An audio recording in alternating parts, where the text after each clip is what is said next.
Well, there were 4 college friends who were so confident that the weekend before finals, they decided to go up to the big city and party with friends. And they had a grand old time. And however, after all the partying, they slept all day Sunday and didn't make it back to their college town until early Monday morning.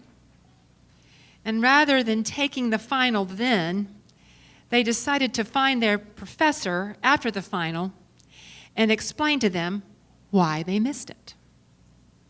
Well, they explained that they had gone to the city for the weekend with the plan to come back and study, but unfortunately, they had had a flat tire on the way back, didn't have a spare, and couldn't get help for a really long time. So as a result, they missed the final. So the professor thought it over and then agreed they could make up the final the following day. And the guys were elated and relieved. So the guys studied that night and went in the next day at the time the professor had told them, and he placed them in separate rooms and handed them each a test booklet and told them to begin. They looked at the first problem worth 5 points. It was something simple. Cool, they thought at the same time, each one in separate rooms. This is going to be a piece of cake. So each finished the problem and then turned the page. And on the second page was written, for 95 points, which tire?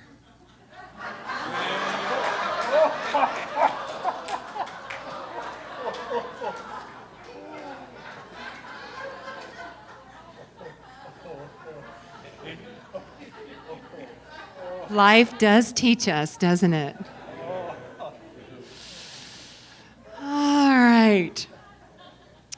So today, we are starting a 4-week series called A World We Create. And I want to tell you a little bit more about that. If you tune into our newsletter, you read it on Friday, Keisha let you know about it, but I just want to say more about it to you. So, okay. This is based on this idea and this knowing that we do create our world. We create our world. And sometimes we like what we see, right? And sometimes we don't necessarily, right? Okay. So what is ours to do to create a world that's in alignment with what we do want? And I'm going to step out and assert that what we really do want is a world that works for all. Right? Can we be on the same page with that? A world that works for all. So over the next 4 weeks, we're going to talk about that and take that into our World Day of Prayer celebration. And on September 4th, I know it's Labor Day, but it just felt like the right Sunday to do this, so please mark your calendar. It's going to be a very special Sunday, because we're going to be having a panel of people come share their life experiences. And I want to thank those of you that have made this suggestion. We really do listen, because we asked, give us your ideas. What do you feel is important for us to educate ourselves and to be a presence in the world, given what's happening in our world? For us to be that stand and our feet moving toward a world that works for all. So on September 4th, we're going to have a panel of people here on Sunday. And we're going to hear from people of color and spiritual tradition that express differently from the white traditional Christian perspective. We will hear from people who have an expanded expression of what it means to love. This panel is for us to hear through the ears and consciousness of generous listening, understanding, compassion, and unconditional love, so that we can honor and respect at a deeper level what might express differently than ourselves, and see our sameness, our oneness in the midst of it all. This will be a very powerful Sunday, so I hope you'll be here with us. So then we're going to take what opens up for us over these next 4 weeks, because each of the talks that will lead into September 4th will be about ways that we can create a world that works for all. And so we're going to take that into our World Day of Prayer services and apply the energy and practices of prayer and meditation and healing to expand our awareness of what is ours to do to co-create that beautiful world. So join us. Join us. So today, it just felt right to start those 4 weeks with a foundational teaching in unity that we've talked about, but I think it's always important to bring it back to our awareness. The power of our consciousness. And so a very core teaching in unity is life is consciousness. Now, if you've been in a class with me, you've heard this. You've heard it on Sunday morning. And I think it's just a nice reminder for us, a powerful reminder for us, given what's happening in our world, the power of our consciousness. So when we say life is consciousness, what we are meaning is that our life experience is a result of our consciousness. And what's our consciousness? Our consciousness is what we believe, what we understand, our attitudes, our awarenesses, our thoughts, our feelings. And if you reflect over your life, I can imagine as you look back, say, 10 years ago, your consciousness is different than it was then, right? So the point of presenting this notion that life is consciousness is that whatever life experience you are having right now is a result of the consciousness that you're holding.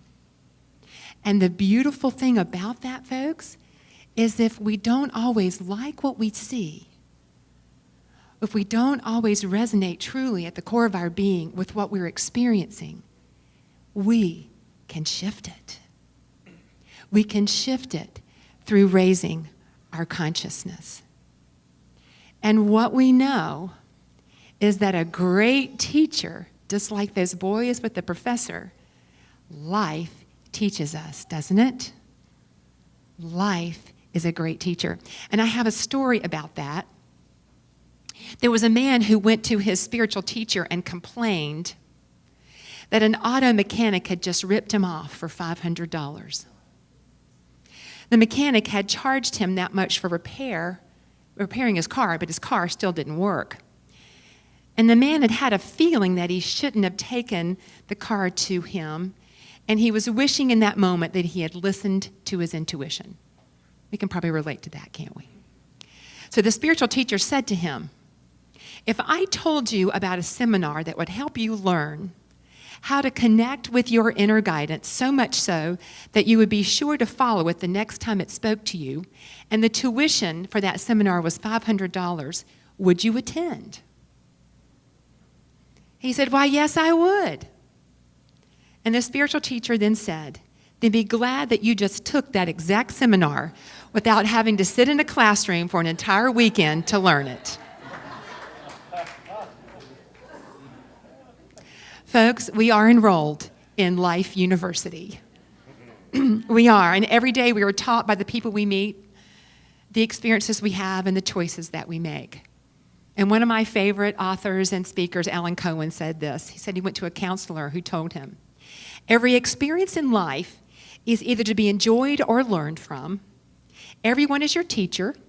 Some teach you what to do, and some teach you what not to do. And in every case, we have the opportunity to benefit from the wisdom and insights imparted by the experience, don't we?"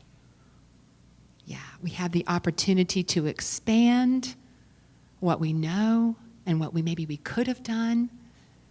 And you know, when we tend to miss the mark, in other words, maybe we feel like we've made a mistake, we learn from those too, don't we? When we allow ourselves to step back and to really look at what really happened here, and how could I have chosen differently, and what did I really know before I made that decision, just like the guy who took his car to the auto mechanic. Because, you know, we don't get it right maybe all the time. Sometimes we do miss that mark. But the most important thing is to look at the consciousness that created that choice, not from a place of judgment, but gently to step back and to look at how could I have done that differently? What did I really know? And the thing is, what we tend to do, though, is we tend to beat ourselves up in those moments. Sometimes we're really not gentle with ourselves when we say, how in the world did I get here? Why did I do that? And that is a great question. Because a lot of what I've heard as I've asked, please tell me what's on your heart for us to move our feet toward making this world be one that loves all people and expresses that love. What's really jumped out in your sharing is we need to educate ourselves. We need to learn about ourselves. And I think that is such a beautiful thing because we do get to learn from our past, folks.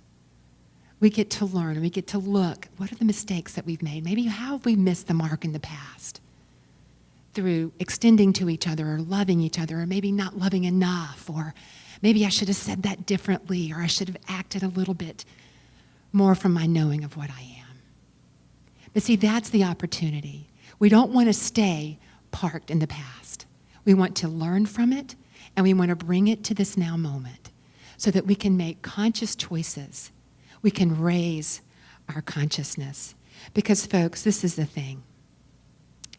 As we raise our consciousness, as we learn from our past and translate that wisdom into the choices that we make now, because we are one, as we heard from our music team this morning, when you raise your consciousness, the whole planet is lifted because we are one.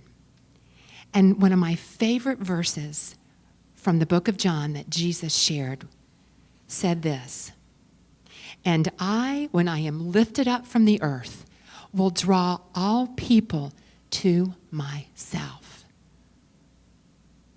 I, when I am lifted in consciousness, when I claim the truth of what I am, when I learn from my past, when in this moment I see something that's not looking the way I know it gets to be from love, and I ask myself what's really true, and I raise my consciousness and I respond from love anyway. I lift up other people. I just feel in my heart that's what Jesus was saying to us. When I am in my Christ consciousness, I draw that out of other people. I call it forth because remember, folks, we are part of the collective consciousness that is co-creating this world. And when each one of us can make a different choice from a raised consciousness of awareness, from the love that we are, folks, it's a ripple effect. It ripples out and raises the consciousness of our world. And so there's a story that I want to share with you about that. Let me see if I can find it here. There it is, yes. There was a group of psychologists. Okay, I love it when they do experiments that just land this whole idea of when I am lifted in consciousness, raise the world. Okay, so there was a group of psychologists who gave a group of people who loved crossword puzzles a New York Times puzzle to solve on the actual day it was published. Now, a few days later, the psychologists gave those same people a New York Times crossword on the day after it was published.